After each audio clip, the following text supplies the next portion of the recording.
Non se asusten, non están enfermos, pero isto era o que representaban hoxe na clausura os nenos e nenas do Colexio de Educación Infantil en Chantada.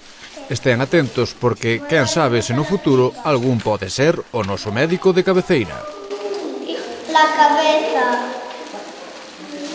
Bueno. Enseguida te vamos a curar. Abre la boca.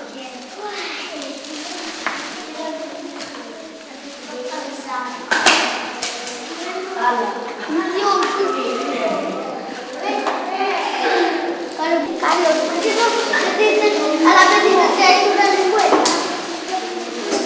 ¿Más chocolate? Una botella de chocolate. Pues claro, por eso tengo el brazo.